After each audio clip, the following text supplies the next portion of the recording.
Las Vegas, home of buffets, neon dreams, and people losing money at 9 a.m.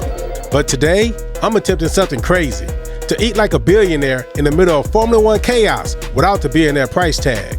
So hold your breath, don't inhale when you eat them. I'm building my very own DIY F1 hospitality package. No sponsors, no credentials, just determination and a dangerously empty stomach. This is gonna be intense. The mission only requires 3 elements: high-end, over-the-top Vegas foods, live entertainment worthy of the Strip, and a real view of the race before lights out. The streets are swarming, the Strip is boiling over. People are dropping thousands of dollars just to enter the race. And me, I have exactly nothing. Not a ticket, not a pass, not even a wristband somebody dropped on the sidewalk. But that changes nothing, because if I can't buy my way in, then I'm gonna eat, walk, and outmaneuver my way to a vantage point that even VIPs would envy. Let's begin.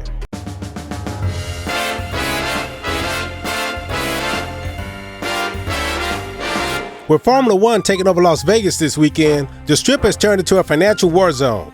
Prices inflated. Crowds, absolute chaos. Traffic, forget it. Cars are moving slower than Haas racing team on a bad day. And time is critical. I've got 4 food stops to hit, and I still need enough time afterwards to find the perfect vantage point to watch the race. So my first stop, just 3 miles from the circuit, is tucked right here in Chinatown. Monnier, home of the world's first and only mochi-filled beignet. Only in Vegas do New Orleans and Japan collide into each other like a culinary transformer movie. Now Chef Yuka brings me into the kitchen to show me how these Monniers are born. And honestly, it feels like I'm witnessing a sacred ceremony. So the dough is already loaded, stuffed with mochi. It's basically a beignet, but with a secret weapon inside. So they drop these little mochi bombs into the hot oil, and instantly they start puffing up. It's like they're preparing for a title fight against regular donuts. Now once out of the oil, they get dusted, not sprinkled and not taped, but absolutely blasted with this mochi powdered sugar. It's like a dessert snowstorm here. And now it's finally time to take a bite into these beauties. But before I risk the 3rd degree joy on my taste buds, I'm eating with Freddie, one of the co-owners, the man who helped turn this wild idea into a wow, people are actually lining up for this. So yeah, basically Monnier is mochi beignet. Beignet, okay. So we took the traditional beignet and mixed it with mochi, and there's a fresh mochi inside that we make in-house every day. Yeah. So fresh out of the fryer, and it also has a matcha powdered sugar on top of it. Okay, man, this is gonna be intense. Yeah. Here we go. And the key about eating beignets, you're supposed to hold your breath. Don't inhale when you eat them. That's a tip. That's a survivor tip. There you go. All right, here we go. I mixed the mochi. There it is. Hang on.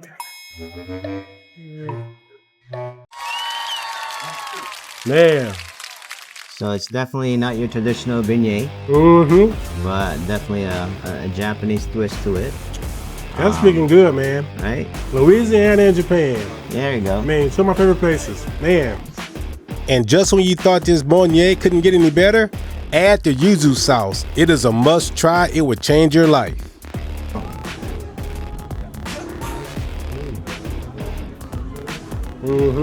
Right? Okay, Vegas, let's check this place out. Next stop, Palette. The moment you walk in, you can tell this place is not normal.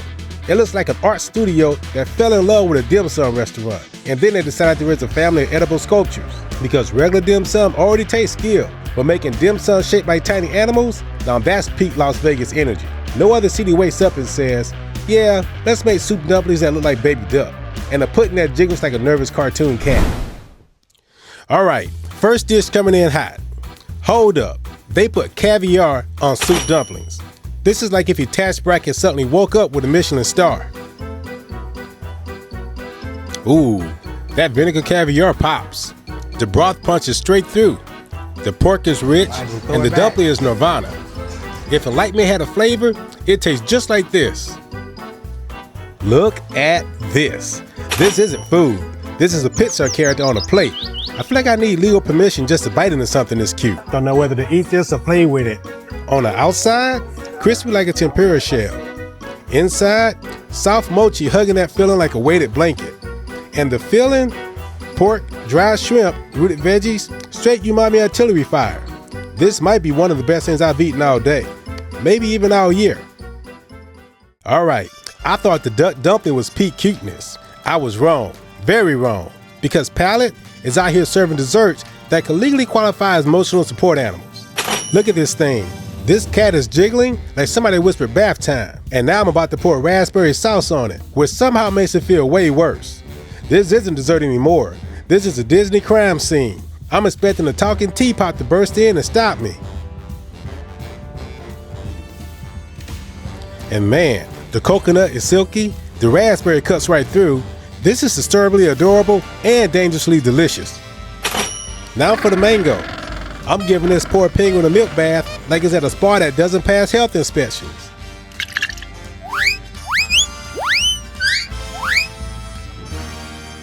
Flavor-wise, the mango penguin is surprisingly delicate. The mango isn't loud or serving. It's soft, clean, almost refreshing. The sweetness is super light, just enough to lift the flavor without ever getting heavy. It's like a dessert politely taps you on the shoulder instead of punching you in the face. Before we jump to the next spot, do not go anywhere, because earlier this week, I tried to walk into the F1 paddock, and let's just say I was politely told I'm not that guy. But stick around to the end, because what happens next is even more outrageous than getting denied by security. And hey, if you're loving this Vegas chaos so far, hit that subscribe button so you don't miss the madness still to come. Our third stop, Gu, which is Japanese for cow or beef. This is the home of Japanese Sandos that are so perfect they don't even look edible. These sandwiches look like they were handcrafted by a Michelin star engineer and blessed by a Shinto sandwich priest. If the Smithsonian had a Foods Too Pretty to Touch exhibit, these would be behind bulletproof glass. You know a place is serious when even the bread looks like it went to private school. And speaking of serious, I had to sit down with the mastermind behind these edible masterpieces. Because nobody wakes up one day and casually decides, hey, I'm gonna create the Beyonce of sandwiches. So we're here at Gu, here with Freddie, one of the owners of this Sandos restaurant, Japanese Sandos. So now we're gonna check out some of these sandwiches that are much different than the ones you find at the 7-Elevens and the Family Marts in Japan. All right, 3 Sandos, 3 laps. One man trying not to stall on camera. First up, the egg sando. This thing is so smooth, it feels like it has a better skincare routine than me. These Jadori eggs were diced so perfectly, it looks like they were prepped by a pit crew with tweezers. The mayo and the secret sauce? Man, that's not sauce, that's F1 grade lubrication. That's your engine might run smooth after this, levels of creamy. Oh yeah, that chocopon bread is cloud soft, like it's been wind tunnel tested for fluffiness. The eggs are rich but clean, like that luxury version of an egg salad that actually respects your time. Next up, the spicy chicken katsu. You can hear this thing crunch before you even bite it. The panko crust sounds like a crowd cheering when the driver overtakes. Oh yeah, that's pole position right there. The chicken thigh is juicy. The spicy mayo cabbage slaw brings heat like a DRS boost. And the pickled daikon and carrot hit you with that sharp little zing, like your brace locking up, but in a good way. Then, the tonkatsu sauce comes in smooth and sweet. That's your downforce. That keeps the whole thing planted. If Vegas had a street circuit made of flavor, this sandwich just did a full lap of my taste buds. Final lap, the steak sando. And not just steak, a half pound of beef fillet. That's not a sandwich, that's a luxury coupe with edible doors. Here we go.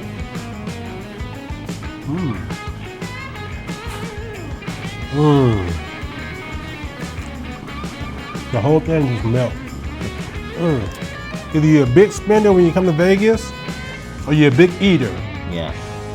And that was Gu, a Sandos shot running with the precision of a Formula One pit crew. Okay, now this next place is a secret room in the back of this one spot. Let's go into this spot here and check it out. Now, apparently, when you go into this place, you gotta do a secret knock to get in. Now, they close down the front, and this place here is a door. You come up to it, you... Oh, and it's Freddie again. When 4:30 hits, the whole restaurant does a hard transformation. Like someone pressed the deploy DRS button on the building. Because tucked away in the back, behind a door that looks like it's hiding state secrets, Gu becomes Gu Social, a secret Japanese speakeasy that opens at 6 p.m. The Sandos Elevated. But what's coming next?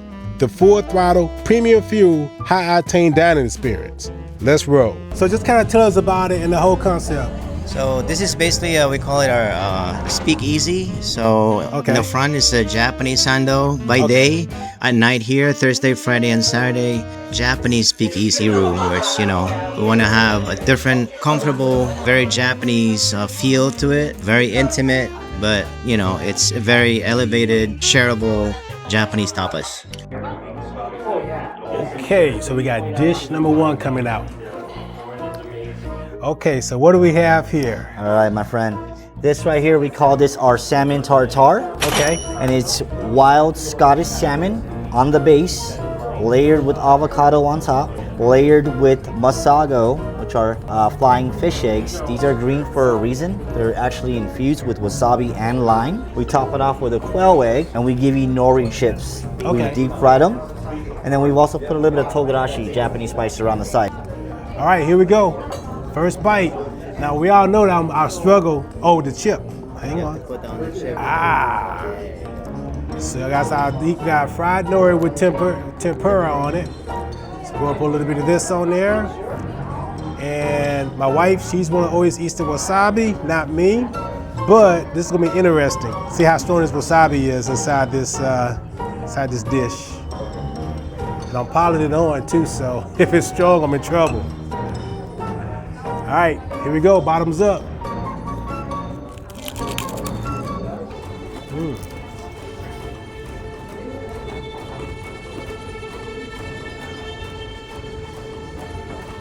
The wasabi's not that strong in it, so hey, it worked out.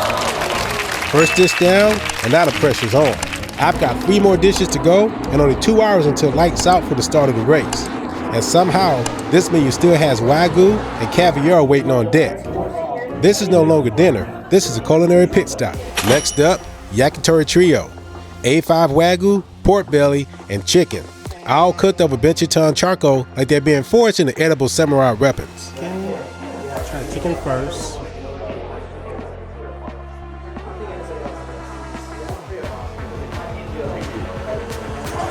Every time I taste wagyu, I appreciate it more and more. Because now I try the pork belly.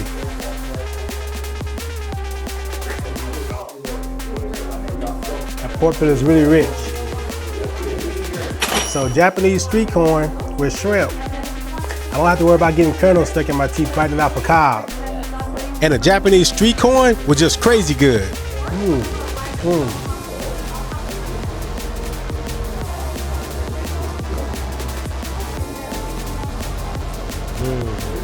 And now it's time, the grand finale, uni and caviar. All right, so the next dish that we have here is our Alexando. Our Alexando is basically our elevated version of our Japanese Jidori classic egg sando. Here what we've done to elevate it is we've added Osetra caviar over the top, Santa Barbara uni, which is sea urchin, and you have, of course, the pipettes, consisting of the actual yolk of the Japanese Jidori egg itself. Squirt the yolk over to your egg sando however you wish.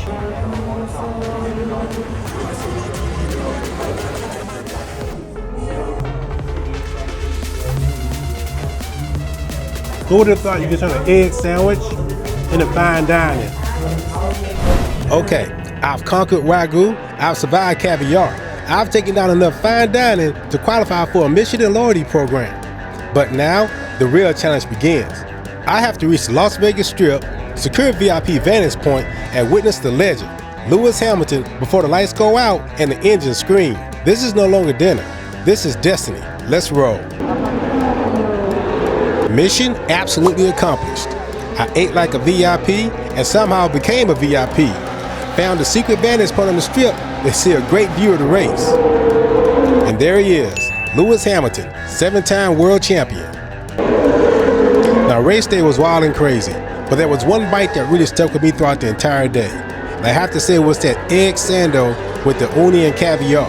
Now that was my favorite, but tell me in the comments which of these 4 would you like to try. Until next time, see you in the next video.